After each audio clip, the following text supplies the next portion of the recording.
Hey everybody, how are you? Good to be back with you here on To The Point. Here on Monday, July 3rd. Hope you all had a great Canada Day long weekend. Still ongoing. But I'm here this afternoon. Saturday afternoon, it was the beginning of NHL free agency. And I have a lot of thoughts, a lot of different opinions. Some things I like, some things I didn't like from around the league. And of course, you want to look ahead to what's going to happen the rest of the summer because as I talked to a bunch of different people this weekend and on a phone call earlier, this isn't done. A lot's happened, but there's going to be a lot more that happens this summer. Yes, there's no hockey. Yes, there'll be less news. We'll get into the dog days of summer where we have to chat about Wimbledon, which I'm looking forward to, but baseball, home run derby, and all-star game, which I'm not looking forward to. But we'll have there'll still be news and notes coming in. There'll be signings, there'll be trades, because there's a lot to be done around the league. But I want to start today. I have every team written down and what they did to stay up to date. That's what I did Saturday. Didn't do anything Canada Day. Didn't see a firework. Hardly saw another human being. I just watched free agency and then I watched UFC. Probably should have been more social. Probably could have did other stuff. But you know what? I like this more. It's better. Seeing where people go. It interests me. Writing down salaries on my legal pad. As you can see, these are all the teams. 2 sheets. Front to back. Every player that was signed in the last 2 to 3 days. But that's fun for me. And that's not work. That's not a chore. It's what I love to do. And a lot happened. But I want to start with the team that surprised me the most. And that's going to be the Carolina Hurricanes. Carolina is one of the most conservative organizations in pro sports. NFL, NHL, NBA, Major League Baseball. Carolina does not like to spend money, but they are always competitive. They are the Tampa Bay Rays of the National Hockey League. And their approach gets them to a certain point, but it doesn't get them over the hump. Yes, they won a championship in 2006, but that was a long time ago. Been to 2 conference finals in the last 4 years, losing in the second round in 7 games to the Rangers 2 years ago. So they're at a crossroads. They're in a position here where they have one of the best coaches in the league. They have a good GM. They have a new owner, but they still don't like to spend big money in a market that's blossomed and becoming a major hockey market in the last 25 to 30 years. So what did they do on Saturday? Well, they ended the day without a goalie. They ended with Ronta as UFA, Fred Anderson is UFA, and they have Korchkov, who's also on a 1-year contract, on a one-way deal, but has proven very little at the NHL level. So they signed Antti Ranta to a 1-year, $1.5 million contract. I love it. It's a tradable contract. He's a good backup goalie. He's played the best hockey of his career in Carolina in front of a really good defense score. So they lock him up as a backup goalie for the right number. No problem. Then, in a surprising move to me, they circle back on Freddie Anderson. They sign him to a 2-year deal at $3.4 million per. Couple things. Freddie Anderson has been the most reliable he's ever been in his career in Carolina. He's been there. He wasn't present for the Leafs. I viewed him as a guy that wasn't going to be ready in the playoffs. He played this year. I give him that much credit, and he's not the reason they lost. They lost because they couldn't score, and we'll get to that in a second. But they bring him back at less money than they had before. He was making 4.5, so he takes a discount, and it's only 2 years to go back to Carolina. So you get 2 goalies, your goaltending tandem, make $4.9 million. That is great. Nobody will have a better number unless you're on a really bad team. Even some bad teams have a higher number than that. Korchkov makes a little over $2 million, so you can look at it. We got almost $7 million in net, but you only have one of those guys will not be at the NHL level. So at the NHL level, you're spending around $5 million. which is great, crazy good. It doesn't get better than that. So that's some good work. They re-signed Jesper Fast, who was on the team last season. 2 years, a total of $4.8 million, so $2.4 a year. He's a good bottom six forward, plays hard, has been in a lot of playoff games in Carolina and with the Rangers. I don't have a problem with that. This is where Carolina surprised me. They bring back everybody, and I'm sitting there in the afternoon, I'm like, okay, you have the same team. There's rumors they want to acquire Erik Karlsson. Doesn't make sense to me, but there's rumors there. But Erik Karlsson's still a San Jose Shark, and out of nowhere, the Carolina Hurricanes signed Dmitry Orlov to a 2-year, $7.75 million per year deal. Orlov was the top free agent available. He played good hockey with the Boston Bruins. He is a good defenseman, not an elite, not a number 1, not a number 2. He's a number 3 or number 4 defenseman. But he was the best one available, and they go and scoop him up. So now you look, you got Pesce, you have Slavin, you have Orlov, you have Brady Shea, and you have Brent Burns. That's a 5-man group with Chatfield that as good as it gets in the National Hockey League, the best defense core in the league. You could easily argue. Deep, really deep defense core. And Orlov on that team will ask to be the 3rd or 4th best defenseman, so it's perfect. He takes 2 years. He's 31 years old, close to $8 million. That's more than he would make on a longer-term deal.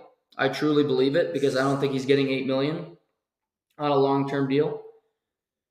But he gets 7.75, shorter term, and he gets to hit free agency in 2 years when the salary cap could be up $4 to $7 million. So he gambles on himself in a sense, and the Hurricanes get a player that they like a lot on shorter term as now they're in their window to win. They brought back Jordan Staal, brought back Ronta, brought back Jesper Fast, bring back Freddie Anderson. And then later in the day, they signed Michael Bunting via the Toronto Maple Leafs to a 3-year, $4.5 million contract. It's the only contract I don't like that they signed. I'm very honest about this. I don't think Michael Bunting's a winning player. I think he's been overvalued because he played in the biggest hockey market in the world. He played with 2 of the best players in the National Hockey League, in Mitch Marner and with Austin Matthews. He will not be playing with some of the best players in the world in Carolina. They have good players. They don't have that level of players. He's not a $4.5 million. He's not a top 6 forward, in my opinion. He's overvalued. People look at him and I think they try to make believe that they can duplicate what he did in Toronto, but he was bad this season. And I think his hockey IQ is below average. I think he's a stupid hockey player, quite frankly. His decision-making in the biggest moments lack. So that's the one signing of the day that I don't like, because I'm not giving a $4.5 million contract to a player that's worth $3. Just me. But I look at Carolina's day. Overall, I give that A-. It's good value, contracts. You don't give out more money than somebody's worth, or it's shorter term, so you make it work. I don't mind those moves. Here's the rub. It's still being reported, so I'm going to go with it because it's being reported, that Carolina is in on Erik Karlsson. They want Erik Karlsson. So that means one of 2 things to me. They just signed Orlov. He's not leaving. Slavin is their best defenseman on the team. If they trade him, they should fold the franchise. Brent Burns is not going back to San Jose. He was just traded to Carolina last offseason.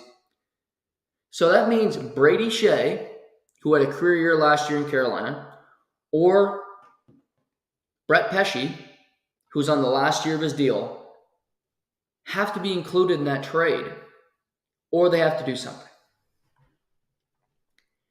Karlsson coming in does not fix their issues. I don't understand the fit because their defense is Erik Karlsson does not make that defense better. It makes it worse, in my opinion. Their power play improved because of Brent Burns.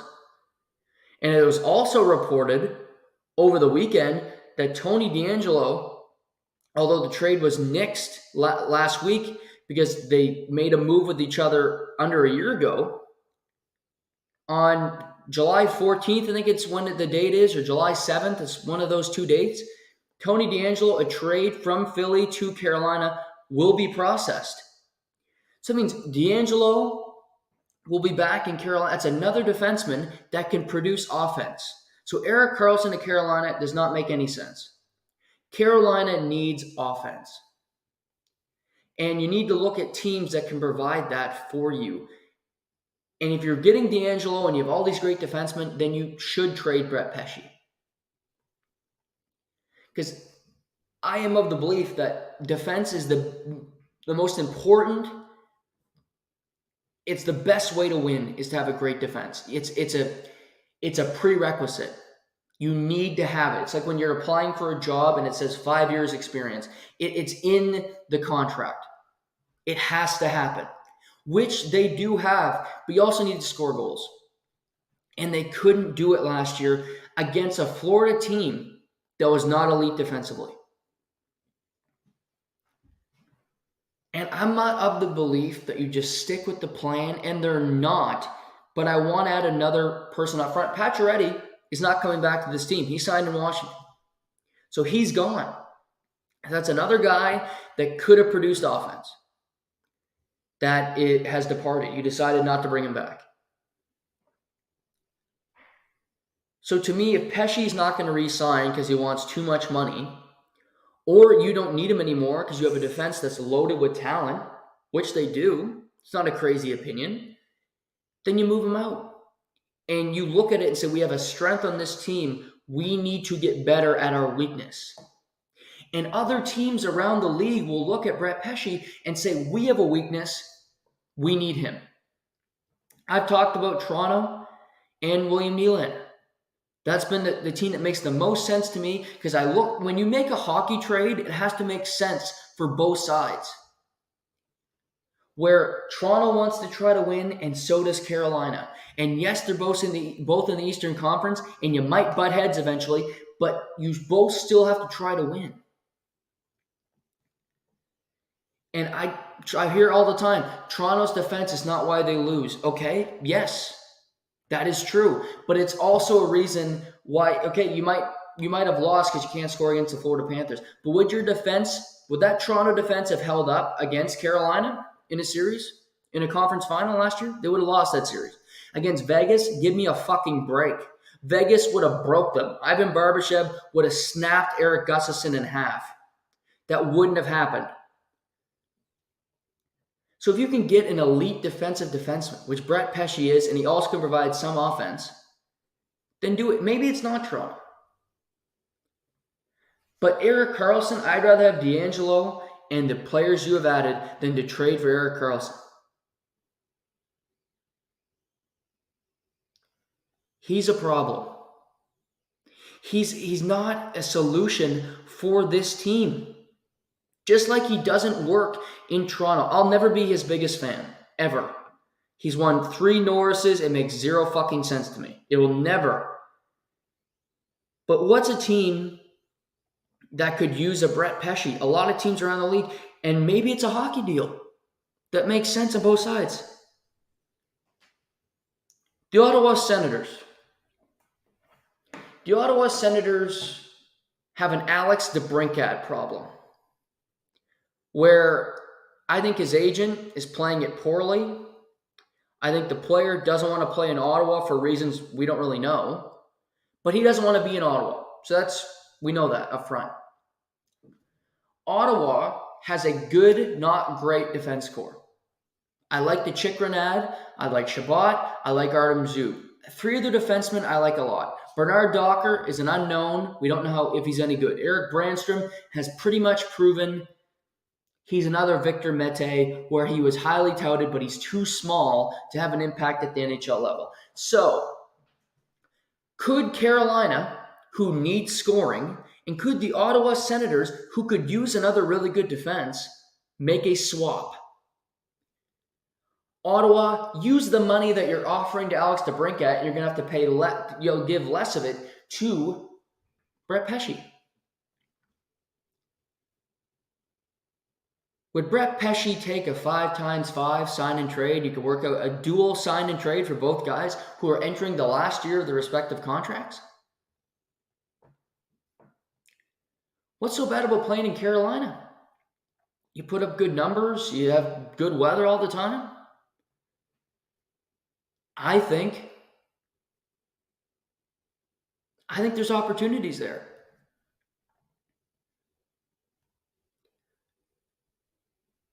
So who knows? There's teams around the league. You need to dig. You need to find them. But there are opportunities for Carolina to find scoring to improve their team. There just are, but you need to look for them.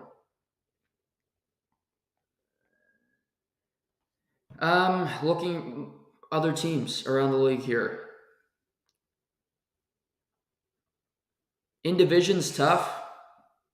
Certainly, in division is difficult. What about Konechny? Pesce might be a good building block for the future in Philly. Philly stinks. They don't want to be good, but you want to have a good defenseman, Travis Konechny.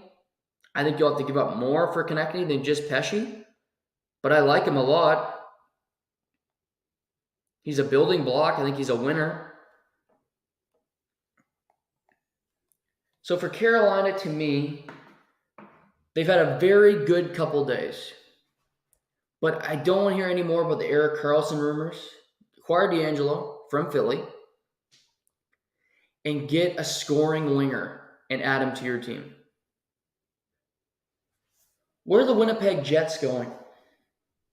They're an interesting team because they're competitive. I liked their trade the other day. But what's on the horizon? I've spoke to my uncle this morning. I believe by the end of this summer, Connor Hellebuck will be on a new team. And I believe that Mark Scheifele is going to be a Boston Bruin. That's an official prediction for you. We'll see if I'm right. To me, Mark Scheifele to Boston makes total sense. Here's why. Boston doesn't have a number 1 or number 2 center at the moment. They need both of them. Their best case scenario, Patrice Bergeron comes back.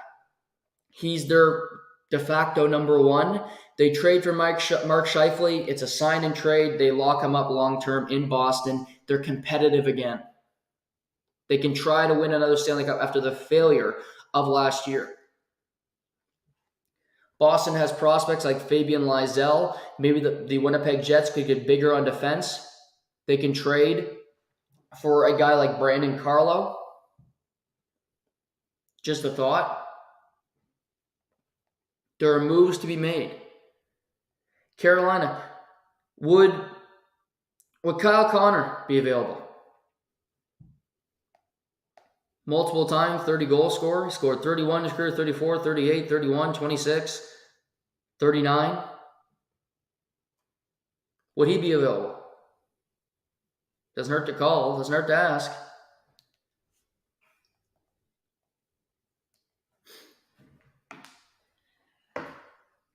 So, lots to think about.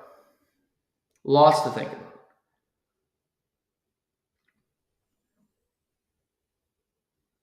For the Carolina Hurricanes. But overall, I liked what they did. They didn't just, they brought pieces back, but they bring in new bodies. They're still trying to compete. Their core is still there, but they need another high-profile scorer before the summer is over. Nobody gets a pass or fail today because we don't know what's going to happen. We don't know what's going to happen the rest of the summer. So some people I will because I know what their team's going to look like. But Carolina is an open, they are A- for the last couple days, but I need to get to that level. They need another person to me to get them over the hump to be true cup contender and a threat. Because if they do not, I will still look at them and say, you're missing that key ingredient to win. From a good team to a bad couple days. I looked at the Nashville Predators, and Friday they bought out Matt Duchene. I thought it was a really good move. Matt Duchene can still play, but Barry Trotz is the new GM. He didn't sign Matt Duchene. He doesn't have a tie to Matt Duchene. He didn't coach him in Nashville. So you can cut the cord and do it. It's tough. It's business. Matt Duchene built a house. He's got kids in Nashville, but that's the business. They decide to cut bait, buy him out. They dumped Ryan Johansson to Colorado. I like that move. You're shedding older salary off your roster. But then we got to Saturday. I expected them to be a team that spent little money or acquired players that were on the fringes, that would compete hard but make contracts at Chicago. Corey Perry, 1 year, $4 million. Nick Foligno, 1 year, $4 million. To get to the floor and to add some insulation with some bench. So Nashville's first move of the day was to sign Luke Schenn to a 3-year, $2.75 million a year deal. First off, good for Luke Schenn. I like Luke Schenn. He was almost out of the league, and he's battled his ass off to earn this contract. I'm glad he's getting this security, and he's getting this money at his age. So I'm happy for him. Would I have given Luke Schenn 3 years? No. 2 max. For a 5th, 6th defenseman, I have the same rule for 4th liners. You are not getting more than a 2-year deal, and to me, you should get 1. 3rd or 4th liners are replacement players. That's the definition of a 3rd or 4th liner or a 5th or 6th defenseman. And in a given year, anyone can replace you. Because your talent is it's here, which is the prerequisite to play, but it can dip below the Mendoza line and somebody else leaps above you. So if you are at that level, there's no way you should be given security. It's a business. You shouldn't be given that security because you're not worth the investment of that security. So Luke Schenn, no. 2 years, 3 years at 2.75. Good for the Leafs for not giving it to him. They couldn't. Can't give him that year. You can't give him that dollar amount. Again, I can have 2 different thoughts. Happy for the player for getting that money and for a team giving it to him. Stupid on Nashville's part to give him that contract. Then, this is the real perplexing one. They signed Ryan O'Reilly to a 4-year, $18 million contract, $4.5 million per year. I don't have an issue with the dollar amount. I thought Ryan O'Reilly would make more. It's a weak free agent class. He's still a number 2, number 3 center. He's not a number 1 anymore. The problem, he'll be a number 1 center on this team. Nashville, Luke Evangelista was one of the best players in the OHL. He got a cup of coffee last year. Looks like a player, we don't know yet. Cal Foote, waiting to see. Cody Glass, unknown. Older McDonough, Sanford, Sissons. They got a team full of, we just don't know. UC Saros is one of the best goalies in the league, and they also have Yaroslav Askarov, who looks like a promising young goaltender as well, who's playing for Milwaukee. But O'Reilly enters this team, you give him 4 years, $18 million. Why? What is the outlook for Nashville? That's teams that I hate when they make decisions on free agency is when you don't know what they're doing. When you leave and you go, when you leave a movie and you exit the theater and you live going, what was the plot? What was that movie about? What were they trying to tell me? What was I trying to learn? It's like watching Avatar and you leave the theater saying, What happened here?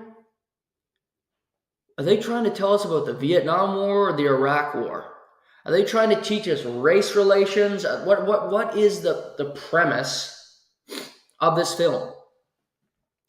And when it's a shitty movie and you don't know. She's like, well, it could be either one. We didn't have an interesting main character. So at the end of the day, you figure out it's just a shitty movie. Because they didn't know where they were going with it, and you leave, I don't know where I'm going with this. How do I tell the people that want to go watch it what this movie is about when you don't know? I look at Nashville and I tell you all, I don't know where they're going. I don't know if they're a franchise. I don't know if they want to expand, if they want to compete, if they want to tank. They are in quicksand, otherwise known as no man's land. We want to be good, but we're not. We want to compete, but we don't have the players that can compete. We don't have a number one center. We got Philip Forsberg, who we pay a ton of money, Tyson Barrie, Ryan McDonough, Luke Shen, an old defense core with Dante Fabro. And then they had Gustav Nyquist for good measure, 2 years, $3.185 million. Why, I don't know. Injury plague, Gustav Nyquist, injured all the time, is on the down end of his career. Sure, let's give him years and a pretty decent salary for what he's done lately. Don't know. Don't get it. No plan. I started with loving it. He's 33. Gustav Nyquist is 33. And he's injured constantly. By the start of the season, he'll be 34. To me, I like teams that commit to a rebuild. You know, it's difficult. It doesn't always work. Buffalo is just coming out of it. It's taken them a decade. You need to be good at rebuilding. You need to be good at drafting. You need to be good at locating and developing talent. But rebuilds don't have to be decades long if you're competent. Does Barry Trotz not think the people around him are any good at their job? Why do you take the job? You still think you have a core that can compete? The core has been the same forever, but you're without Duchesne, you're without Johansson. Without David Poile. New head coach, Andrew Burnett. I just don't see the direction of this franchise and where it's headed. And I apologize for my nose. I'm a bit stuffed up. Got a minor cold here. But are they better than Minnesota today? No. Are they better than Colorado today? No. Are they better than Dallas today? No. Are they better than St. Louis today? I would argue no. Are they better than Winnipeg? Wait to see. But 3 teams make it out of the division. And then what happens after that is there's 2 wildcard teams. Can you be one of the 2 wildcard teams in the Western Conference? I doubt it. You spend a lot of money, you buy out contracts that have big cap hits down the line, and you add. Just perplexing day for me for the Nashville Predators. I give it a D+. Hate it. I should be harsh. No, I give it an F. F. As in fail. Plus, I have no idea what they're going to do with their goaltending. Askarov got to a conference final in the American League. And you have UC Saros, who's a great NHL goaltender. Who's the future? Do you trade Askarov this offseason for assets? Do teams want him? I think they would. A cheap goaltender that maybe could be NHL ready next year. But do you want him because he's cheaper and you want to shop Saros? We've heard nothing about it. I don't see a direction. I don't see a plan. And if you can't, when somebody pitches you a business and they don't have a mission statement, when they don't have a business plan, then they don't really have an idea of where they're going or what they're trying to accomplish. And that's the problem with the Nashville Predators. Let's pivot to a good day. Let's try to figure out together if this was a good day. The Pittsburgh Penguins. Kyle Dubas's first day as mover and shaker for the Pittsburgh Penguins. Started off his day giving Matt Nieto a 2-year, $900,000 deal. Matt Nieto has bounced around, played for Colorado, played for San Jose multiple times. He goes to Pittsburgh. I like $900,000. He's a fourth liner. Again, 1 year would have been good enough, but they give him 2. They then signed Noel Acciari, 3 years, $6 million. I'm not giving Noel Acciari 3 years. I like $2 million. That's why they gave him a 3rd year, to keep that number down. He competes hard. I think Sidney Crosby will like him on the team. To me, Acciari is the new Hornquist on this team, where he competes. He doesn't have to be told to compete hard, and he brings a level on the 3rd and 4th lines that Pittsburgh has been missing, quite frankly, over the last couple of years. Then they get to their bigger deals. Tristan Jarry. I thought he was leaving Pittsburgh for sure. Injury-plagued goalie who's had up and down numbers over the course of his career. Has never been a lock-solid number 1. Tandem with Matt Murray, beat him out for the position. Not hard to do. Ask any fan in Ottawa or Toronto. Became the number 1, but then Casey DeSmith took the starting job for parts of the season. And Tristan Jarry had a bad year last year. Pittsburgh misses the playoffs. But after all of that, you bring him back 5 years, $26.875 million, which is $5.375 million per season. Now, there's money given out to players who earn a lot that won't be worth it. The TSN panel with Noodles and Marty Biron talked about this. That guys get paid big money, and it's always a complaint about the goaltending salary. I like to keep it fair. I complain about everybody's salary, good or bad. Do I think Tristan Jarry is worth $5.375 million a year over 5 years? I do not. I wouldn't have given him this deal. But Pittsburgh is in this predicament of they know where they're going. They're not Nashville. They know where they're going. They got an old core that used to be really successful and used to win. So they have that old core, and they think we got to put good players around this old core to try to continue to compete. Here's the rub. You know where that's going, and it's going to end in failure. The Pittsburgh Penguins are a team full of tribalism, a team full of we can't break up this core because they've played here for so long. It's a fan theory. It's a loser's race type approach to sports. I say it's a fan approach because fans don't like to see players that have played there forever leave the team. You have a sentimental approach. You have good feelings with that player, and you don't want to see them leave because it'll hurt you.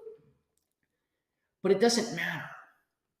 Sometimes it's better for those players to leave. The Pittsburgh Penguins would be in a better position today if they let Evgeny Malkin and if they let Chris Letang walk, but they did not. So they're on the team, and Sidney Crosby will never leave Pittsburgh, although the fact he's the most competitive player that's ever played any sport ever, GMAB. But he will remain in a position where his team will never win another Stanley Cup. There's another prediction for you. If I'm wrong, I'll circle back to it. I won't be. But they're a team. Kyle Dubas comes in. We want to add new players. We want to compete. So we bring back Tristan Jarry. We bank on him returning as a goaltender. And the goaltending position's a lot like NBA now. It's a lot of load management. If you tweak a knee, you're out 3 weeks. You stub your toe, you're out 6 weeks. And there's just not a lot of heavy compete in the goaltending position, in my opinion. The Andre Vasilevskis, Igor Shesterkins of the world are few and far between. And these goaltenders get long-term deals, they get a big salary, and they can kind of opt out. And if something happens in warm-up, we'll see you a month later. I'm overgeneralizing, but for the most part, 119 goalies played in the NHL last year. Injuries are frequent. Pittsburgh would be better off to blow it up. To say to Sid, where do you want to go? Let's trade you somewhere. Let's trade you to Montreal. You couldn't get Dubois, let's trade you to Montreal. But they're not. I don't think Jarry's a good gamble. I don't think it's... There was other goaltender... I'll be honest, I like the Freddie Anderson deal better, and I don't have any time for Freddie Anderson normally. I'll get to Ottawa, a goaltending signing I really liked. That was better than the one that Pittsburgh made. Any other goal? I got them all here. All the signings. Going to go through it. Sorokin in Long Island. I like that better. Certainly. He's a better goaltender and he's worth the money. Cam Talbot, I can't really give a winning position there because doesn't bring much to the table. The goaltenders that were brought in, Semyon Varlamov, 4 years, $2.75. I'll take my chances on Semyon Varlamov at $2.75 million over Tristan Jarry. So that's a miss. It's a swing and a miss. It's a desperation thing.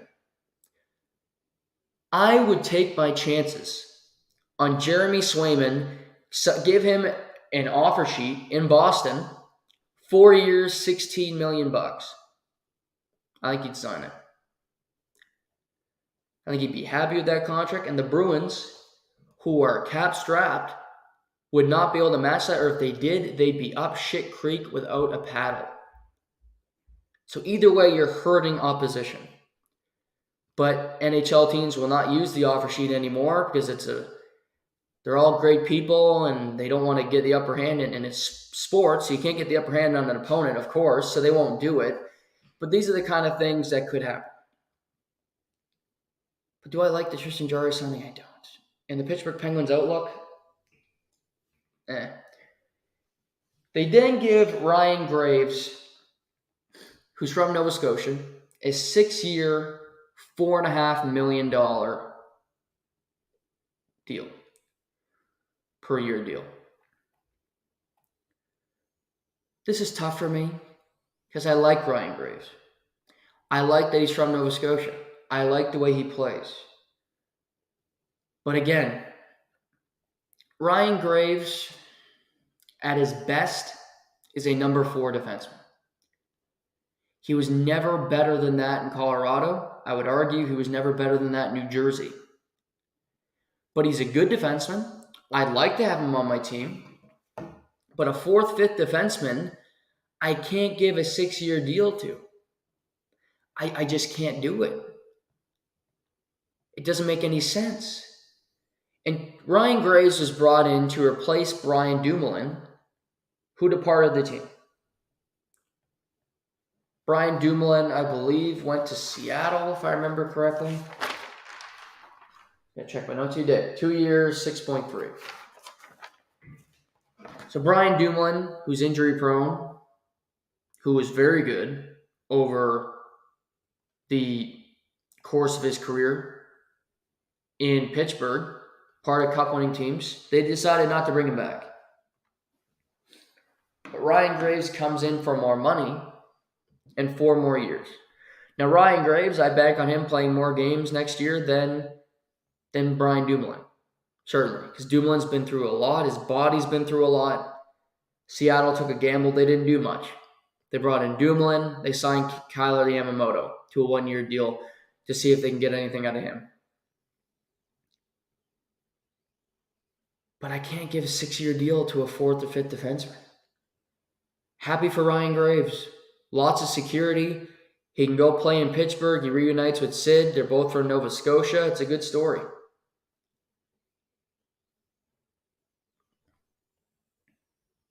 But it was late in the day. Was he such a commodity that you have to give a guy a 6-year deal? I just didn't see it that way. Orlov, a 2-year deal. Graves gets 6. Again, just it's a little puzzling to me. I like the player. He's smart. He can add a physical approach to the game. He's a defensive defenseman at his core. But a 6-year deal for a defensive defenseman that is good but not great, I don't love that deal. But good on him. And they also signed Lars Eller to a 2-year, $2.45 million per year deal. Lars Eller won a Stanley Cup in Washington, was in Colorado last year. He's bounced around. It's a veteran. He can be your third, fourth line center. Been through the wars. I like what they did overall. Achari makes their team better, and he adds to their depth. Lars Eller adds to their depth, improves the bottom of their lineup, which is the biggest reason why they don't win. Zucker leaves. Dumoulin is out for Pittsburgh. So I like that they improved. They noticed a weakness, and Dubas improved upon it. Because they'll come in with their top 6. They'll still have Jake Gensel. They'll still have Sid. They'll have Malkin, Raquel, Rust. But Achari can play and replace guys like Danton Heinen, replace Ryan Poehling, who left in free agency for Philadelphia. Lars Eller steps in as well to eat those minutes. So there's positives that Pittsburgh did. They still have Jeff Carter on their books, which is an albatross. They can't get out of that. He's 38. He still makes money. I don't see them buying that contract out. Maybe they do this offseason, but it's a tough one to buy out. The best thing for Pittsburgh is that they're in a weak division. Philly is full on tanking. Columbus is an unknown. New York, they're going to do things this summer. I truly believe that. The Islanders kept basically the same team like they always do. Carolina's improving. Washington did very little. Did they get better? Jersey, to me, is the best team, you could argue, in the division currently. They need to get a goalie.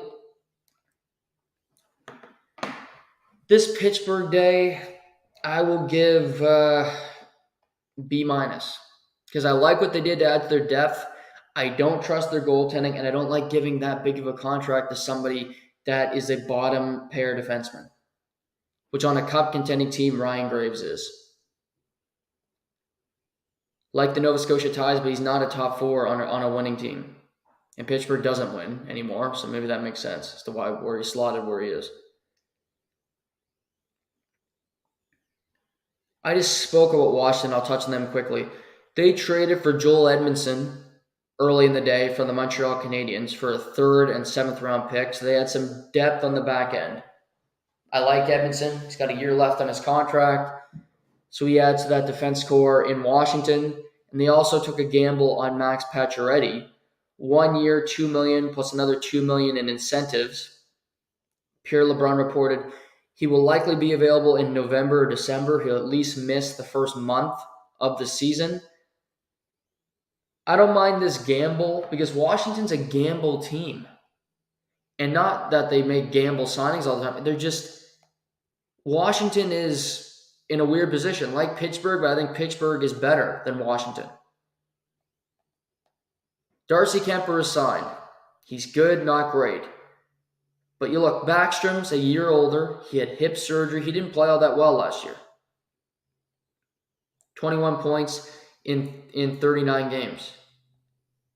And he wasn't the same guy.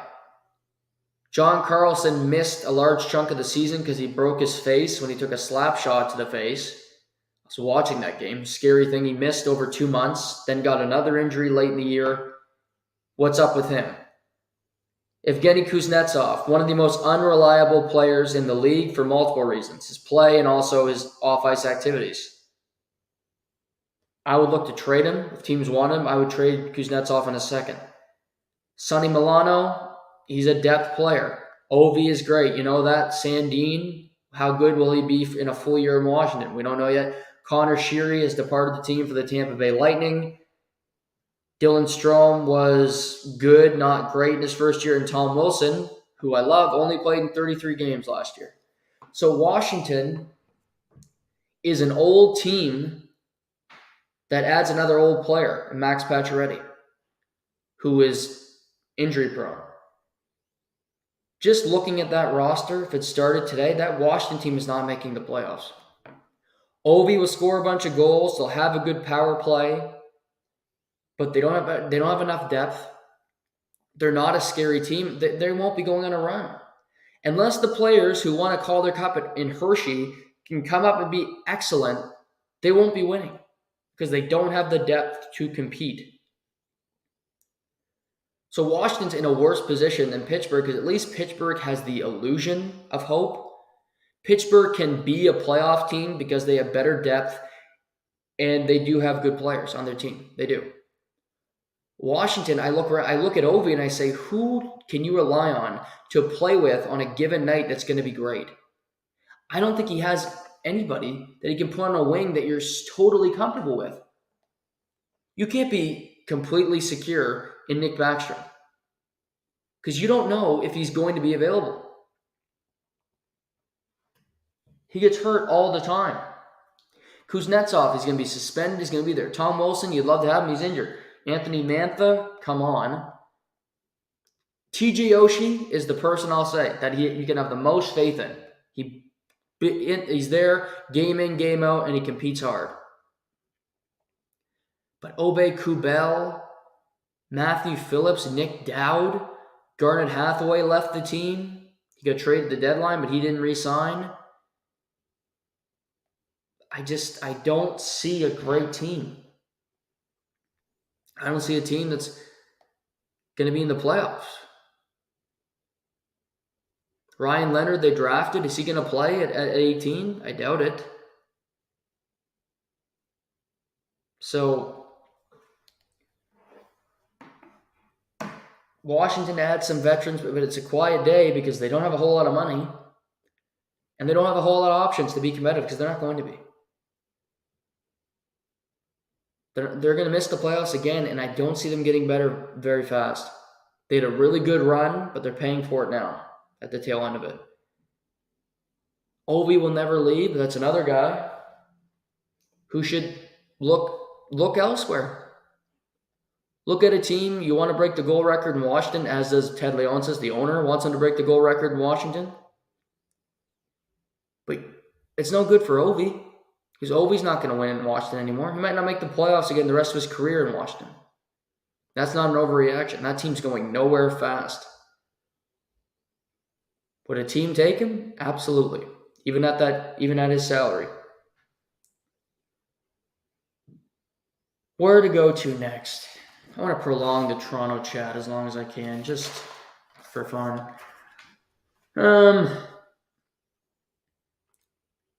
Colorado. Interesting team. Colorado, first off, they re-signed Bowen Byram, who's an RFA. 2 years, $3.85 million per year. It's a bridge deal. I like it for both teams. Colorado gets to keep Bo Byram for the next 2 years as they try to compete to win a Stanley Cup. Period.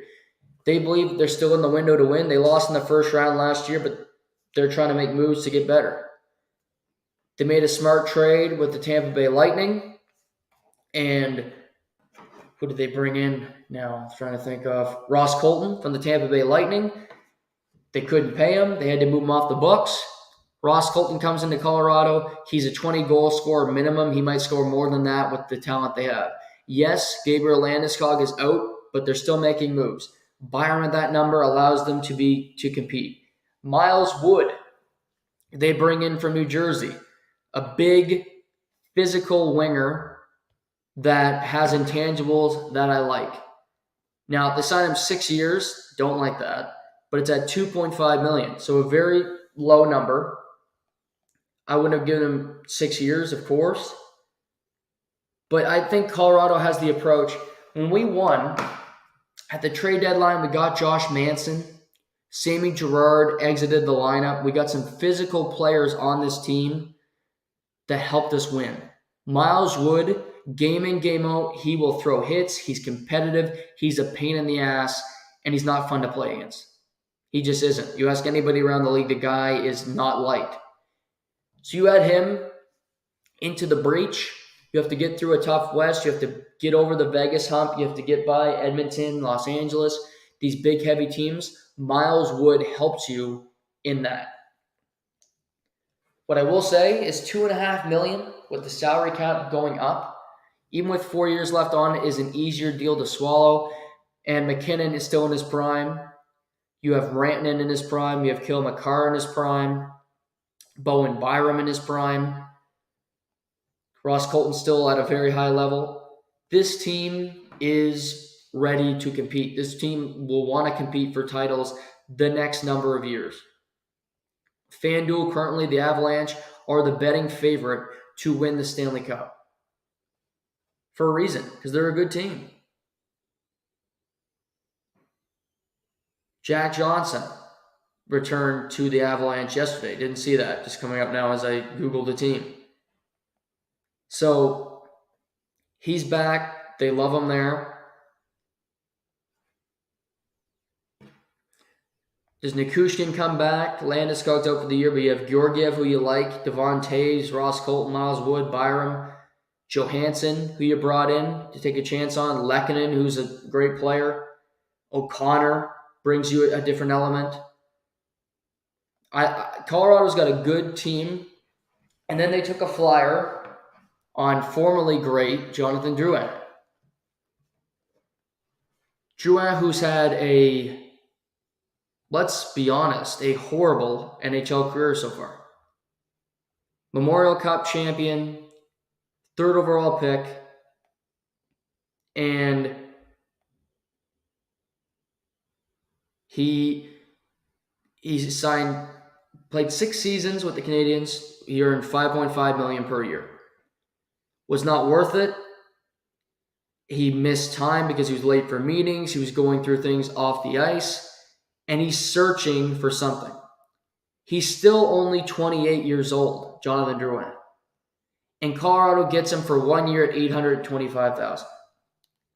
Meaning, if he comes into training camp and he's out of shape, he's a pain in the ass, anything, you cut him. And it doesn't cost you anything. You cut him. But I think Colorado looks at the situation, and he played his best hockey of his life when him and Nathan McKinnon were on the same team. Maybe they didn't like each other, but they played well, and they won a Memorial Cup. He has so much potential, and he can be a game breaker if he's dialed in. Gabriel Landeskog is not playing next year. You know that. Jonathan Drouin can play the wing. So, he's very different from Landeskog, but he can also be a game breaker. If he's dialed in, this could be an $825,000 deal where he gets 60, 70 points. He could get 4 points, but it could also be great. It's boom or bust, but with no risk. I like the signing for Colorado because there's no $825, see you later. And they already have a great team, but it could be one of the better stories where after everything he's done incorrectly, the way he forced himself out of Tampa, the way he handled himself in Montreal, he gets to Colorado and he helps the team win a Stanley Cup. And he's a huge success, and he earns himself a massive contract for years to come. And he keeps himself in the league. Because if he has another bad year, if he has another couple bad moments in Colorado, he won't be playing in North America anymore. Because nobody's going to want to put up with him anymore. No NHL team will take the chance because he's not worth it. If your character is nothing, teams are not going to be interested. They need a reason to continue to bring you in, to give you opportunities. And maybe Drouin can have a Jack Eichel moment where he just realizes, wow, I need to change the way I am. I need to be a better teammate. It's not all about me. I need to take a check to make a play and see if I can grow and become a better person. It might be a long shot. What we've seen so far, it's not going to happen at the NHL level, but I would take that gamble and you can just cut it out right away. Right away. If you see a problem, if you see a fissure, you cut the cancer out. But I don't mind the gamble. I like it for Colorado, and I like their team right now. Let's see. Buffalo, a couple defenseman signings. They signed Eric Johnson, 1 year, $3.25 million. So they added a veteran to their young back end with Dahlin and Matthias Samuelsson and Owen Power. They also signed Connor Clifton to a 3-year, $10 million deal from the Boston Bruins. Buffalo's got a really good top six. You could argue they got two number one defensemen in Power and Dahlin. Samuelson's a perfect defensive defenseman. Eric Johnson's a vet who's on that. You could see Johnson and Clifton playing with each other on the back end as the third pairing defenseman. To me, Johnson can still play. He played almost every game last year for the Colorado Avalanche, and he played in the postseason. They didn't want to. I think they wanted to make a change. They wanted to go in a different direction. They may want to try to find another defenseman on the open market. They've gotten Colton so far. They got Miles Wood. They have Drouin. They could certainly still improve their defense score in Colorado. But I mean, Buffalo's on the rise. We know this. We know they're a good team. And Riley Stillman, what is he going to be at the NHL level? At the NHL level, they still have Lyubushkin. Yoki Haru is a young defenseman. They got about 6 or 8 guys who could play in the NHL, and that's a good problem to have. But I don't mind these moves. Clifton's a puck mover. Johnson's a stay-at-home guy, veteran late in his career. Maybe he can get this Buffalo Sabres team back into the postseason for the first time in a very long time. So a couple of shrewd moves. Tampa had a quiet day. Connor Sheary, 3 years, $6 million.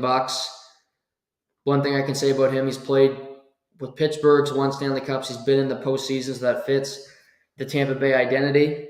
But they've had to offload players. They had to trade Pat Maroon yesterday to Minnesota, trying to free up salary to try to keep the team. But they're winning. They won. They were in 3 straight Stanley Cup finals, and they're starting to pay for it with their depth. It's the overall look of their team. They won't be as good next year, and it's because you win. And when you win and you trade away assets, you got to try to recuperate it quickly, and it's difficult. It's real difficult. They still have Kucherov. You still have Braden Point. You still have Stamkos, Hedman, Vash. But the rest of your group is thin.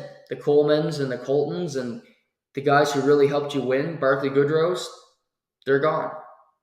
And you need to hope that players currently in Syracuse or lower level trades can come in on the cheap, play for $700,000-$800,000 and produce for you. And Tampa really needs Tanner Jeannot to be a good player next year because they traded a lot for him, and he's a power forward that they hope can be the next Tom Wilson of the NHL on a year-in, year-out basis. Anaheim started their weekend not taking Adam Fantilli, which was a surprise.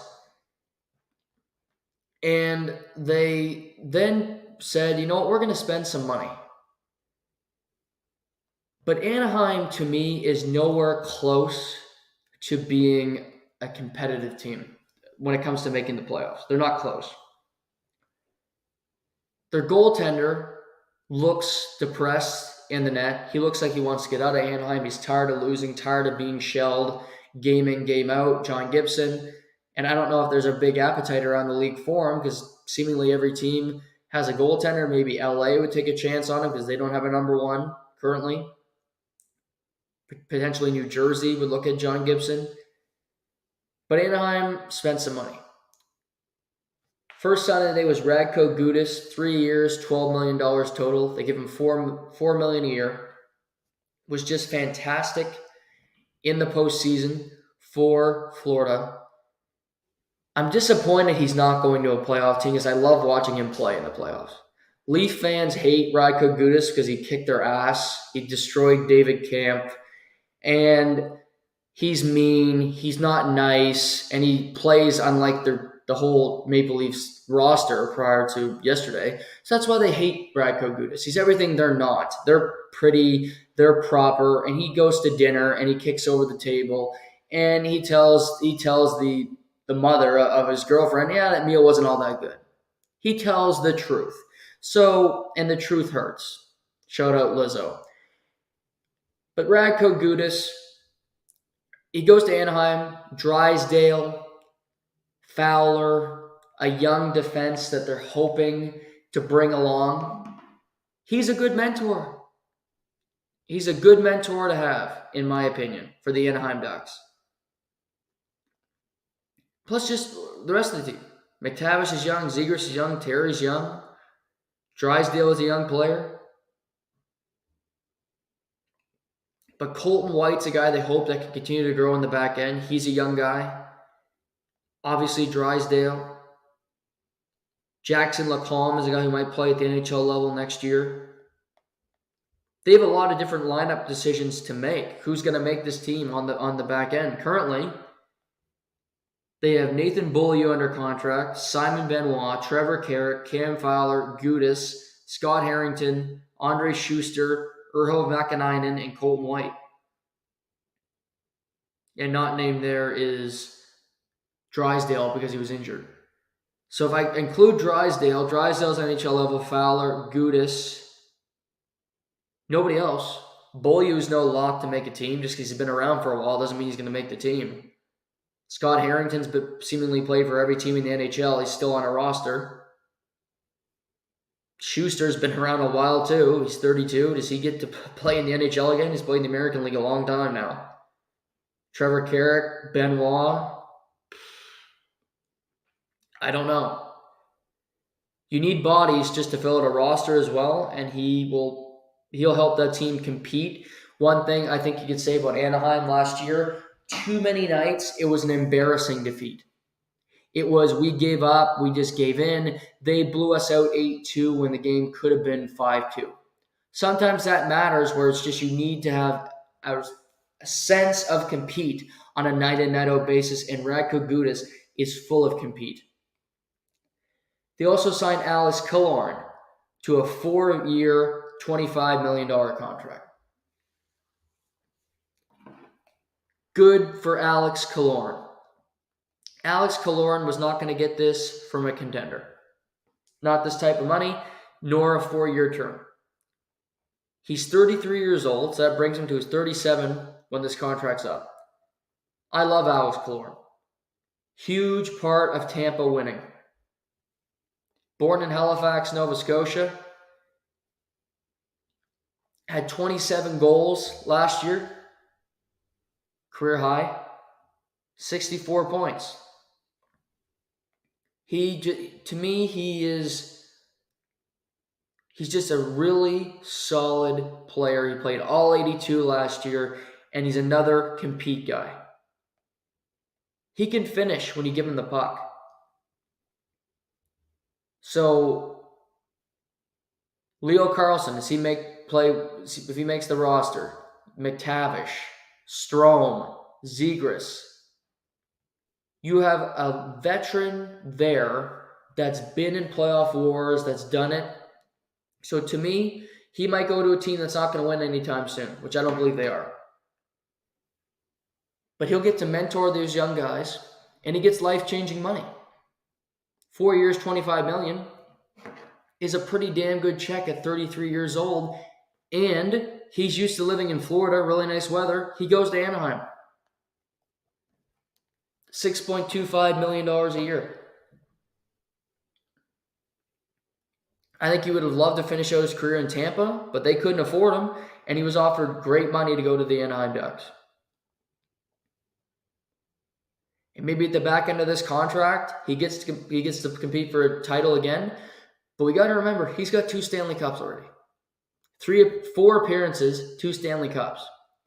So you got the hardware, you battled, you take the money. You take the money after you had a fantastic season for the Tampa Bay Lightning.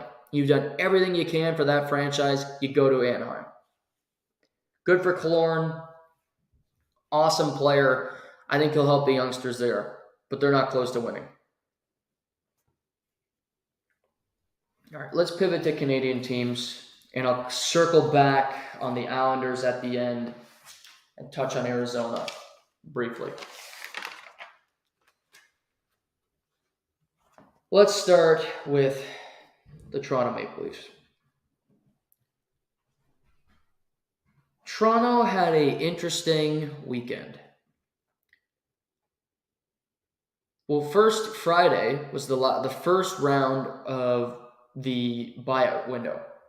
It'll open again in a couple weeks, but Friday was the last day to buy out somebody before free agency. We saw Blake Wheeler get bought out. We saw Matt Duchene get bought out. Kyler Yamamoto got bought out.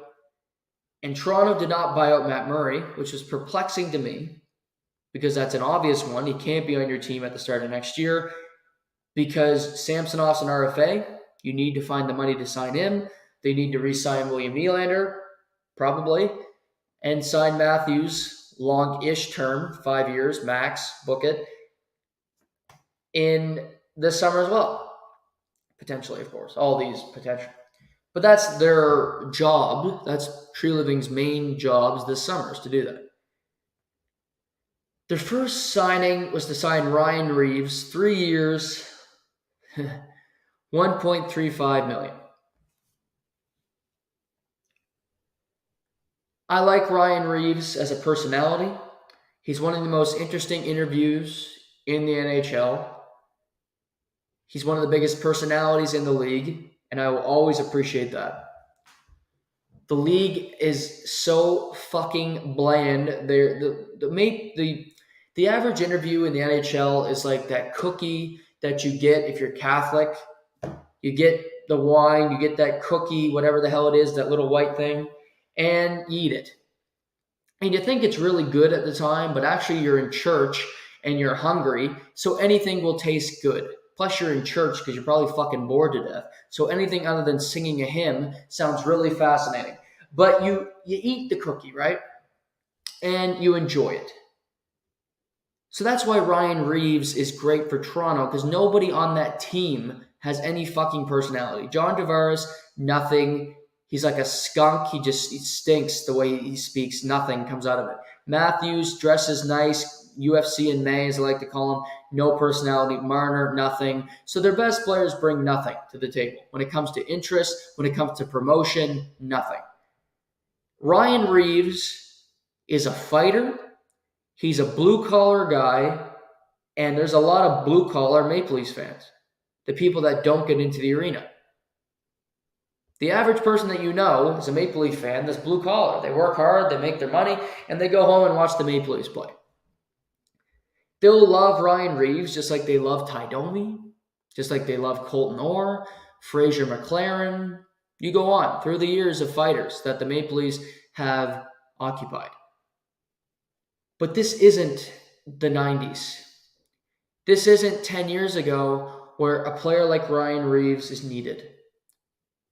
Certainly not for 3 years.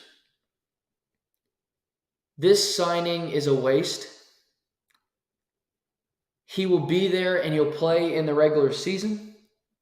But Ryan Reeves has proved on the Rangers, on Vegas, on Minnesota, when it comes to playoff time, you know where he ends up? In the press box. He's a healthy scratch and he doesn't play. Because it's too fast, and it doesn't work. His foot speed isn't there anymore. And I'm not signing a player just for personality.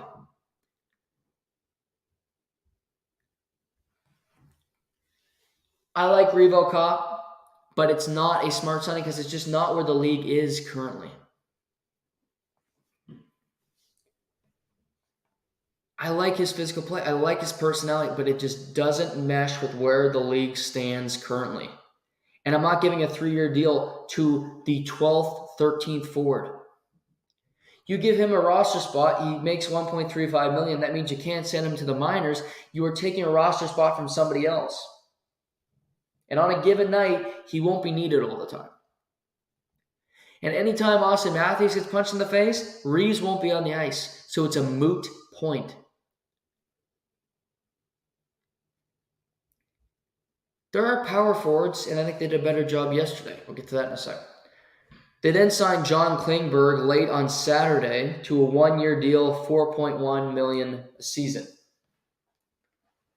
This is a gamble. Klingberg had a horrible free agency last year where he wanted $8 to $9 million, overplayed his hand, and he ended up only getting a one-year deal from Anaheim. So this year, didn't have a great year in Anaheim, because nobody does. And he gets to Toronto, takes $4.1 million. He gets to gamble on himself and see if he can make more money when the cap goes up next year. Klingberg's an offensive guy. To me, we've seen Sandin play the power play. We've seen Morgan Rielly on the power play in the back end. Sandin was better than Morgan Rielly on the power play. John Klingberg should start the year running the Maple Leafs power play. Unless something drastic happens via trade, Erik Karlsson ends up in Toronto, which would be a colossal mistake. John Klingberg should be the only defenseman on the ice on the power play. Never to, ever. I don't care the team. Klingberg is back there with Matthews, Nylander, Marner, whoever else. He is the point man on the power play. He's more offensively creative than Morgan Rielly. He's not a better defenseman than Morgan Rielly, but more offensive, more creative, better shot. Not hard to have a better shot than Morgan Rielly. Better shot. Let Morgan be the second unit. He can play some penalty kill, but take the burden off of him. Klingberg, at his best, is a point-producing defenseman. At his worst, is a defensive liability and becomes unplayable at times, which he was in Dallas at the end of his tenure. He needs to know what he is. The key for John Klingberg is for coaches to define his role and what they expect of him. The problem with him with Dallas, and if you're not familiar with his tenure in Dallas, he was the top dog. Then Miro Heiskanen was drafted. Miro Heiskanen is a better defenseman. Miro Heiskanen is one of the best defensemen in the league. It became a pissing contest where Klingberg wanted to prove he was better than Heiskanen, which he was not. He failed. His numbers dipped. For all the old heads out there, his plus-minus continued to get worse and worse and worse. And before you knew it, he was nothing. I don't mind the gamble. Don't love the player, but it's 1 year. You deal with it. Then we get to yesterday. Tyler Bertuzzi. I thought Tyler Bertuzzi was going to get a long-term deal and sign with the team for 6-7 years. But he didn't have a good regular season, injuries and inconsistency. Then went to Boston and had a great postseason. Fantastic postseason, was awesome, but they lost in the first round. So you kind of forget about that. But the Leafs, and this is such poetic justice, Toronto, who was one of the most strict cities of any on the planet during COVID. You needed to have boosters. You needed to have COVID shots. You needed to have a chip in your neck to get in that country. I mean, it puts my mother to shame with the kind of stuff you needed to get by to get in the door of the Warren household. But you needed some stuff to get into Ontario. You couldn't go golfing. You couldn't do anything for a long time. And Tyler Bertuzzi, for a year and a half, could not play hockey in Canada because he is still the only player in the NHL that is unvaccinated. But the pandemic is over. And now Tyler Bertuzzi is playing in a Canadian market for the Toronto Maple Leafs. Wow, do things change? I love it. 1 year, $5.5 million. And we saw this. It was a trend. Players took shorter-term deals, 1-year deals, hoping to have a huge year so that they can cash in when the cap goes up next summer. Bertuzzi plays for 1 year. He might be on a line with Matthews and Marner. replacing Michael Bunting as a better player, and have a huge year. He might get some secondary power play time. He becomes an elite winger on this team. He's a top 6 forward. And he has immense value, and he signs a long-term deal not in Toronto after a great year. To me, that's the play. You either start Max Domi, who they also signed for 1 year's $3 million, or Tyler Bertuzzi, 1 year $5.5, on Austin Matthews and Mitch Marner's line. Both might get a look. But I would go Bertuzzi, Marner, and Matthews to start the year. That would be my top line. Then you got Nylander and Tavares, and you can do whatever you want with the rest of your team. But Tyler Bertuzzi will go into the corners. He will go get the puck. He will battle.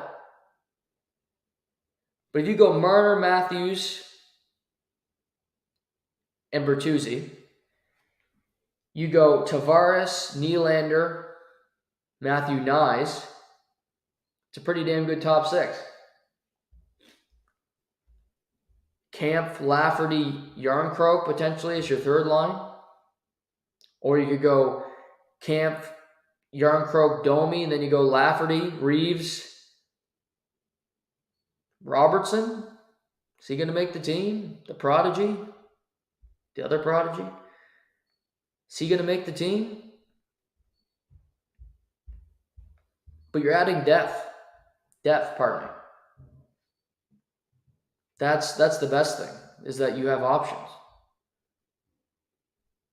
But to me, you got more bodies to play around with. They also signed Dylan Gambrell today, who played in Chicago the last couple years. 1 year, $700,000.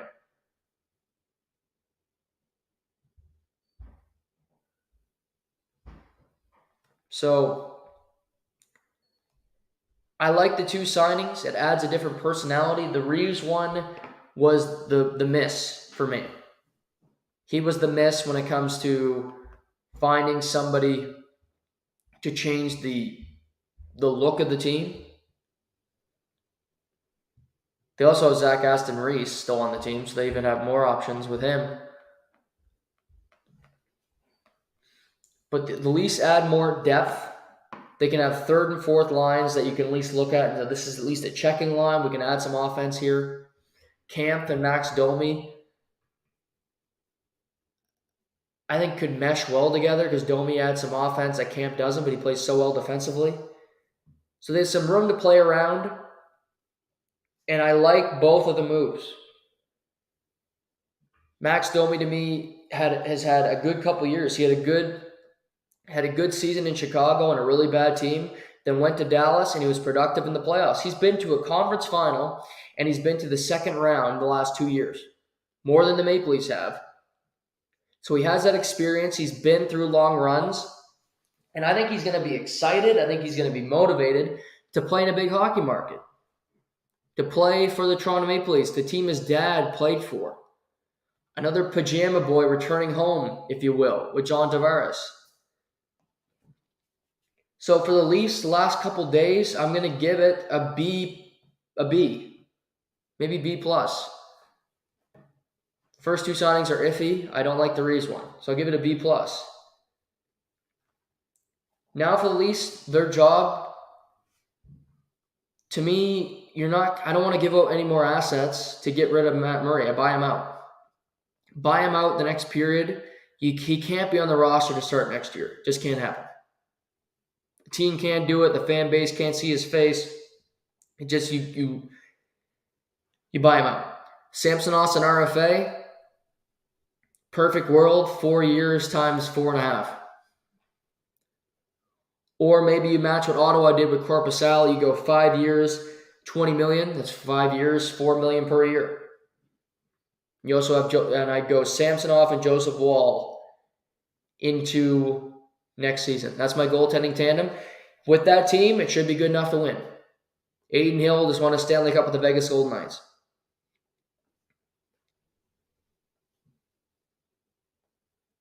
And obviously re-sign Nylander and Matthews, or trade Nylander, which I don't think is the best move. because he's not the problem, but you might have to if he wants too much money. If he wants to make 10 plus million, which I think he will, because Will Nylander is the son of Michael Nylander, who liked to take every cent he could, which who doesn't? We're all human beings, want to make as much money as we can. If he outprices himself, then you call Carolina. Or you call a team with a defenseman not named Erik Karlsson. Pretty simple. Ottawa re-signed Erik Brannstrom and Jacob Bernard-Docker, as I mentioned earlier, and they signed Joonas Korpisalo, 5 years, $20 million. Love it. Ottawa needed a goalie. Cam Talbot, Matt Murray. Since Craig Anderson, they have flopped on every goalie that they've signed. They've all been misses, and they couldn't afford to miss again. I like Korpisalo. I think he's a gamer. He had surgery a couple years ago, but he played last year in Columbus. He played well for LA down the stretch in the postseason. And pairing him with Anton Forsberg, I like the tandem. Korpisalo is your number one. They didn't go out there and spend crazy money on Tristan Jarry, which I thought they might do.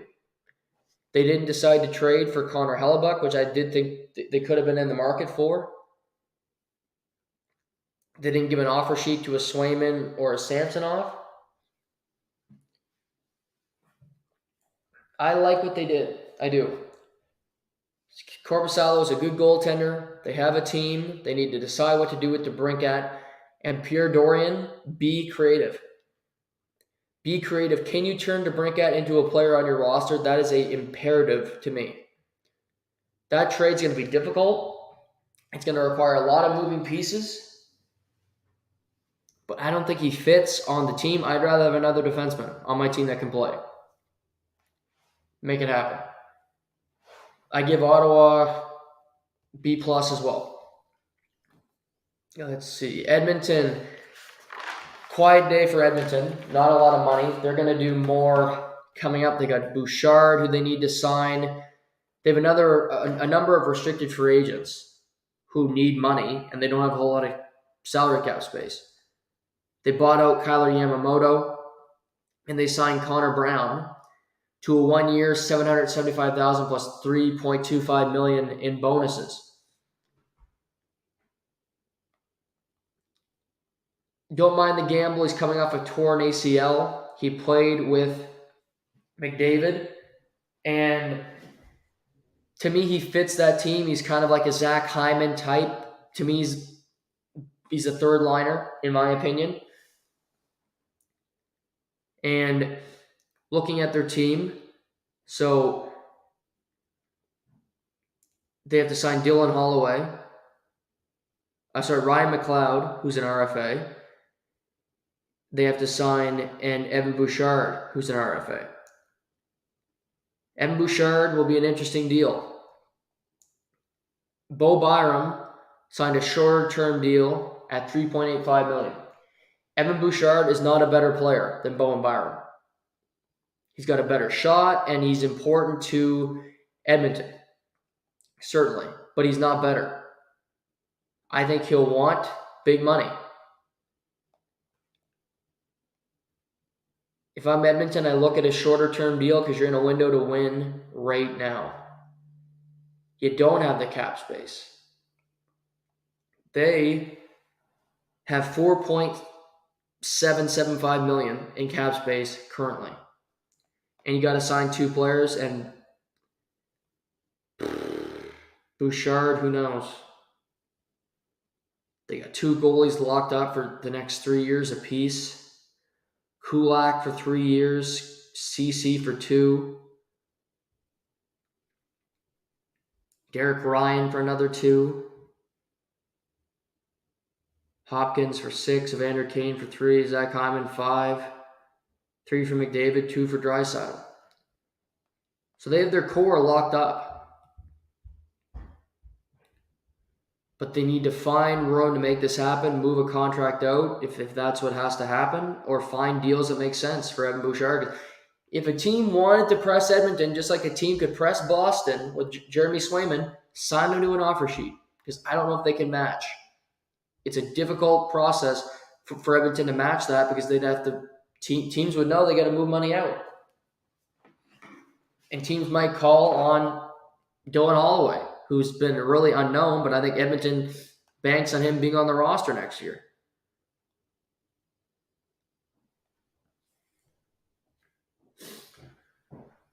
Pardon me for my nose, but just a little stuffed up today. But lots. Montreal just traded Joel Edmondson. They had a quiet day otherwise. Nothing transpired with them. Vancouver signed Ian Cole, 1 year, $3 million, depth defenseman. Teddy Bluger to a 1 year, $1.9 million. Great penalty killer, good bottom six player. And signed Carson Soucy, 3 years, $9.75 million total. I like Soucy from Seattle. He's kind of a bottom pair defenseman, maybe could be your number 4, but I like him. They needed, Jack Rathbone and defenseman they were playing last year towards the end of the year. Can't play. Ian Cole has played in a lot of big games. He's slow. It's the only thing as he gets older and older. I saw playing for Tampa last year in the playoffs. He struggled. I don't love Ian Cole at this point, but I think the Bluger. In the past, Bluger would have been signed to like 4 years with the Lazar and some of those bad contracts back in the day. But Bluger gets 1 year, 1.9. I like that gamble. And Soucy, I like as a player as well. So I'll give that a B- because I just think Ian Cole is not a big swing. And I still look at Vancouver. I don't know where they're going. Resign Pettersson, yes, but you still have JT Miller. Quinn Hughes is going to be your best defenseman. He's so small. Can he be? Winnipeg signed Nemestikov, 2 years, $4 million, so $2 million a year, and they brought back Laurent Brossoit, 1 year, $1.75 million for him. And they signed 2 or 3 goalies on Saturday, minor league deals. So I think they're preparing for Hellebuck to depart sometime this offseason. I don't think he wants to be in Winnipeg to start next year. So I think they're bracing for that. I'll give that a C+, just a C. There's pretty much a nothing day. 2 guys that are pretty inconsequential when it comes to winning games in Winnipeg. For Winnipeg to be successful, I would trade Scheifele and I would trade Hellebuck and I would see what I could do with my roster. Because you can get players from those teams that can play at the NHL level next year and still be competitive in the Central Division. I truly believe that. But we'll see what Winnipeg does. They got an interesting couple months ahead of them. And a lot of tricky moves. To wrap here, Dallas gets Matt Duchene, 1 year, $3 million. Like that. Good gamble for him and for the team. They also had Sam Steele, 1 year, $800,000. Dallas is still in the position where they want to compete for a title. They're old. They're an older team. That's the only thing. I want to see them add to their back end like every team could. They didn't really do that on the weekend. It would have been nice if Scott Mayfield was available, but he goes back to the Islanders. But I look around. Could you have found a defenseman? Could Gudas have went to Dallas? That would have helped. A Clifton that went to Buffalo. Looking around, Soucy would have been good in there. Orlov, they couldn't have matched that with the money that they're currently spending. I don't want Shattenkirk. The Edmondson trade, that could have worked. Washington gave up nothing for him. So there was options. Justin Hall, potentially take a flyer on him because he went to Detroit. Mikala, who went to Florida. But Dallas, the thing for Dallas is their defense is their weakest part of their team. I like Ottinger. Up front, they can score with anybody. But at the end of last year, they had Heiskanen playing way too many minutes. And he couldn't do enough. They didn't have enough depth to match Vegas's great defense score, the way they attacked in the forecheck. So Dallas didn't improve that. And unless they have guys in the American League that are just going to pop up and be great, I don't see that working. So they're better, yes, but they didn't really improve on their weakness, in my opinion. Islanders just re-signed Sorokin, 8 years, $66 million. He is one of the best goalies in the league. They paid him as such. Engvall, 7 years times 3. Are you fucking kidding me? I wouldn't sign him 7 years anywhere. Maybe 7 years to go to a penitentiary. That's about it. Maple Leafs fans rejoice that he'll never win anything. He'll never win a Stanley Cup with Engvall. 7 years? No way. I don't care what the number is. Okay, it was 7 years, $7 million. I'm not signing that contract. Scott Mayfield, I like a lot. 7 years, $3.5 million per. He would have gotten. I think he would have got more money in the open market, but he decides to go back to the Islanders, which he knows he fits that system. They got a good defense core. They'll see if they can compete. And they also re-signed Semyon Varlamov, 4 years, $2.75 per. They're spending a lot on netminders, I will say. Sorokin's a number 1. I wouldn't have brought Varlamov back. I would have brought a cheaper backup behind him. Easier said than done, because you look around, Cam Talbot gets a cheap deal, and Jonathan Quick gets a cheap deal, but I think they're better options in net. Because Sorokin is so good, I don't think it's not a tandem goaltending situation. It just isn't. Brossoit would have worked there, would have been fine for the Islanders. He would have worked. Vanacek in Nashville could have worked. Casey DeSmith in Pittsburgh is a good backup goaltender. Not Matt Murray. Who did the Rangers? Yaroslav Halak. He's not signed yet, but maybe he would have been fine because he plays a ton of games. I just think there were better options than what was I don't like spending that much money on goaltending. And when you're giving a backup 2.75, when I know I have a defined number 1 in a league where number 1s are few and far between, you got one, covet the position, don't spend more money, improve your team elsewhere, improve your team up front, and try to add some scoring. And Arizona got to the cap floor. Jason Zucker, 1 year, $5.3 million. Good for him. Bukestad, 2 years, $2.1 million per. And Kerfoot, 2 years, $7 million total. He's out of Toronto. They get to the cap floor. Those guys get big contracts to go play down there, to golf, and to play at a university rink. Good for them. Get the checks. Enjoy. That's pretty much it for now. Yamamoto to Seattle. But as I said off the top, there are going to be more things that happen. Erik Karlsson's going to be moved. Do the Leafs re-sign their players? What happens with Jeremy Swayman in Boston? Mark Stahl went to the Flyers. How is he still in the league? RFAs, what happens with Alex DeBrincat? Philip Gustafson has to be signed in Minnesota with Marc-Andre Fleury still under contract.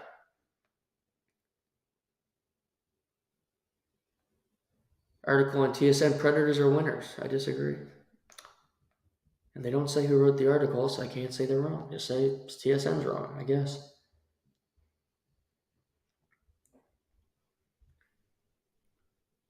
But there will be more that happens, certainly. A lot is going to happen in the next couple weeks. More buyouts, more decisions on money. Evan Bouchard, will there be an offer sheet? There should be. Because this is the time to give one out because teams don't have the money to match. Edmonton, Boston, Toronto. Toronto's over the cap right now. Offer sheet Samsonov if a team really wants him. Los Angeles should look into it. Los Angeles should look into Swayman or Samsonov, as should New Jersey. Both teams are Stanley Cup contenders. They both don't have a number 1 goalie. Or at least a fringe starter. Vanacek's not getting you far, and LA has nobody currently. So, does Askarov get traded? What does Winnipeg do? What the fuck is Nashville doing down there? Did they trade a goaltender? We'll still have a lot to talk about. Tomorrow, any NHL news, we'll talk about it on the program. But tomorrow, the main thing, NBA free agency. A lot's happened there. Players want trades. Trades haven't happened yet, but signings all over the board. Some teams are doing really well. Some teams I don't like as much. Recap of the UFC weekend. The Blue Jays can't win a game. We'll talk about that tomorrow. They can't win a game in the American League East. Shohei Ohtani. Start of Wimbledon. All that on tomorrow's show. So be locked and loaded for tomorrow, Tuesday, the 4th of July. Hope you enjoyed the program today. Enjoy the rest of your Monday holiday. Till next time, thanks for hanging with me. This is To The Point.